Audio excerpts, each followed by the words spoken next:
घालण्यासाठी लक्ष्मी माता पुढे सरकावली. गळ्यात वरमाला घालणार तेवढ्यात भगवान विष्णूने तिच्याकडे पाठ फिरवली. मला नाही गळ्यात वरमाला घालून घ्यायची. लक्ष्मीला लक्षात आलं की आपल्याला सुद्धा नाकारणारे आहेत आणि मग तिचा सगळा सौंदर्य अभिमान नष्ट झाला. कधी कधी माणसाला फार अभिमान होतो, मला आहे का नाही, पण आपल्यापेक्षा एखादा वरचढ भेटला की भरपूर अभिमान कमी होतो. गरीबाच्या लग्नामध्ये एक श्रीमंत माणूस हातामध्ये 5 ग्रॅमची अंगठी घालून सारखा मिरवत होता. ह्या पंक्तीला भात वाढा, माझ्या हातात काही नाही, ह्या पंक्तीला बुंदी वाढा, तिकडे काय कमी ते पहा, इकडे काय. सगळे त्या गरीब लोक सगळे होत होते, अरे अंगठी सोन्याची वाटतं, खडा आहे अंगठीमध्ये, सगळे आश्चर्य करत होते. तसं तसं याचं ते चालू सगळं मार्गदर्शन. परंतु हा श्रीमंत माणूस आपल्या शिरूरच्या मारवाडी रसिक शेठ रसिकलाल त्याच्या मुलीच्या लग्नाला गेला. आपल्या ते लक्ष्मी मंदिर एका एका मारवाड्याच्या 5-5 बोटात 2-2 तोळ्याची एक अंगठी. किती? एका बोटात नाही, 5ही बोटामध्ये 2 तोळ्याची एक अंगठी. आणि हा त्या लग्नामध्ये गेला. तिथं गेल्यानंतर त्याने बघितलं, बापरे, एक सुद्धा बोट शिल्लक नाही, एका बोटात 2 तोळ्याची अंगठी. यानं आपली हळूच ती अंगठी काढली, खिशात घातली, आता लग्न लागोस्तर बाहेरच काढली नाही. तसं लक्ष्मीचं दाखवत माझ्यासारखी सुंदर कोणीच नाही. पण लक्ष्मीने ज्यावेळेस भगवंताचं स्वरूप पाहिलं, तिच्या लक्षात आलं की या देवाच्या नखाची बरोबरी सुद्धा माझी होऊ शकत नाही, इतका तो दिसायला सुंदर आहे. तिने स्वाभिमान आपला अभिमान टाकला, मला तुम्हीच स्वीकार करा, तुमच्याशिवाय. देव म्हणले, मी तुझा स्वीकार करतो. नीट आहे का पुरुषांनो? मी तुझा स्वीकार करतो, पण तुला आयुष्यभर माझ्या पायाची सेवा करावी लागेल. माझ्या मांडीला मांडी घालून बसता येणार? तू म्हणशील मला घ्या डोक्यावर तर कधीच घेणार नाही. तुला पायाजवळ ती पाय धुवायची दैवा पात्र झाली. बरोबर आहे ना महाराज? मग सर्वस्वी करुणी सेवा. बघा, असं आपल्याला माणसं मजबूत आहे प्रमाण देण्यासाठी. मग सर्वस्वी करुणी सेवा, अभिमान सांडूनी मांडवा, ती पाय धुवावयाची दैवा पात्र झाली. ती म्हणली, ह्या दुसऱ्यासोबत फिरण्यापेक्षा या मोठ्या माणसाच्या पायाची सेवा केलेली चांगली आहे का नाही? मोठ्याच कधी सेवक बनलं पाहिजे. म्हणून ती पाय धुण्याच्या पात्रतेत देवाने तिला कधी सोबत घेतलेलं नाही. तिला फक्त पायाचा अधिकार दिला लक्ष्मीला. एवढी सुंदर वाण लक्ष्मी पण भगवंताच्या पायाजवळ राहते. अरे, ज्यानं एवढं सुंदर जग निर्माण केलेलं आहे, तो देव किती सुंदर असला पाहिजे. म्हणून तुकोबाराय म्हणतात, सुंदर ते ध्यान. तो कसा आहे? सुंदर आहे म्हणतात. त्याच्या सुंदरपणाचं खूप आपल्याला वर्णन करता येईल. वंशी विभूषित करानो नीरदा भापी तांबला दरुणबिंब फलाधरुष्टा पूर्णेंदु सुंदर. कसा आहे तो? सगळा सुंदर आहे. पूर्णेंदु सुंदर मुखादरविंद नेत्रा कृष्णात् परम किमपि तत्त्वमहं न जाने. असा हा भगवान सुंदर आहे. सुंदर ते ध्यान. उभे विटेवरी, तो विटेवरती उभा आहे. विटेवरती का उभा आहे हे सगळं आपल्याला कारण माहिती आहे. तो भक्त पुंडलिक हा माता पित्याची सेवा केली. भगवान परमात्मा त्याच्यावरती प्रसन्न झाले आणि देवाला सांगितलं, देवा, जोपर्यंत माझ्या आई वडिलांची सेवा पूर्ण होत नाही तोपर्यंत तुम्ही माझ्याकडे यायचं नाही.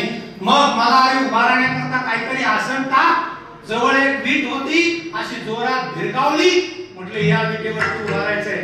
जोपर्यंत माझी आई वडिलांची सेवा पूर्ण होत नाही तोपर्यंत या विटेवर उभा राहायचंय. म्हणून युगे 28 विटेवरी उभा.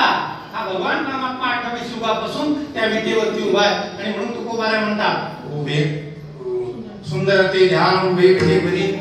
कसा आहे तो? विटेवरती उभा आहे आणि कर कटावरी ठेवून या. कर म्हणजे हात, कट म्हणजे कमर. कमरेवरती भगवान पांडुरंग परमात्म्याचे हात आहे. का हो? कमरेवरच हात का आहे? ती काय स्टाईल आहे का? हात दुखत होते म्हणून कमरेवर ठेवले, गळून आले, कशासाठी हात कमरेवर ठेवले? महाराज त्याचं उत्तर शंकराचार्यांनी दिले. प्रमाणम भवाब्धे धम्मामुखानं निदंबकराभ्याम तत्वेन तस्मात्. पांडुरंग परमात्म्याने कमरेवर हात ठेवून आपल्या भक्ताला असं सांगितले, माझी भक्ती करतो त्या माझ्या भक्ताला हा भवरूपी सागर, ही भव नदी, ही माया नदी तरुण जाण्याकरता किती सोपी आहे, याच्यामध्ये बुडायचं काही भीती नाहीये. या माझ्या भक्ताला ही भव नदी, माया नदी याच्यामध्ये फक्त कमराइतकं पाणी, भव सागर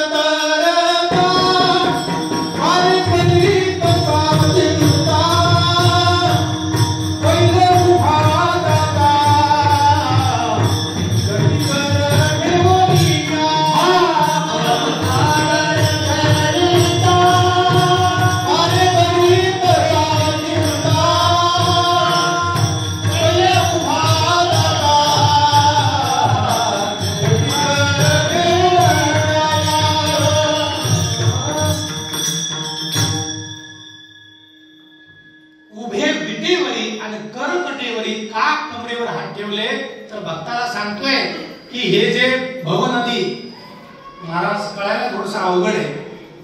तुम्ही आम्ही जो प्रपंच संसार करतो या संसाराला संत महात्म्यांनी माया नदी म्हटलेले. काय ही भवसागर आहे. या माया नदीला पूर आल्यानंतर चांगले मोठमोठे वाहून गेले. या नदीमध्ये मोठमोठे भवरा काय करतो माहिती आहे तुम्हाला? किती पट्टीचा पैलवान पोहणारा जरी असला तरी एकदा त्या भव्यात अडकला ना, चांगले या माया नदीच्या भव्यात अडकले महाराज, अजून ते बाहेर सुद्धा आले नाही. कोणी या माया नदीचा नाद नाही करायचा. भवरा फार अवघड आहे. कौरवांना सुद्धा या माया नदीत तरता नाही आलं, पांडवांना सुद्धा तरता नाही आलं. त्याला तारून येणारा भगवान परमात्मा नावाडी होता म्हणून पांडव या माया नदीतून तरले गेले. तसा माझ्या भक्ताला या माया नदीमध्ये कुठल्याही प्रकारचा त्रास होऊ नये, या माया नदीतून तरुण जाण्याकरता याच्यातलं पाणी किती आहे, फक्त कमरेपर्यंत आहे, तुम्ही घाबरू नका असा संदेश देण्याकरता पांडुरंग परमात्म्याने आपल्या कमरेवरती हात ठेवलेले आहेत बरं का. अजून काय तर जगद्गुरु तुकोबाराय म्हणतात, हा जो भगवान परमात्मा आहे याचं जे स्वरूप आहे हे स्वरूप मला आवडतंय आणि याच्या गळ्यामध्ये तुळशीचा हार आहे, काशेत पितांबर आहे आणि हे स्वरूप मला आवडतंय. ही गोष्ट महाराज अभंगाच्या दुसऱ्या चरणामध्ये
गेलो तर 9:30 पर्यंत, याच्यापेक्षा काही पुढे जाणार नाही.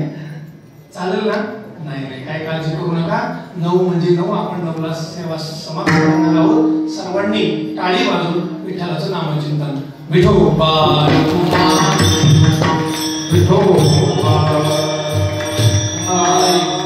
विठोबा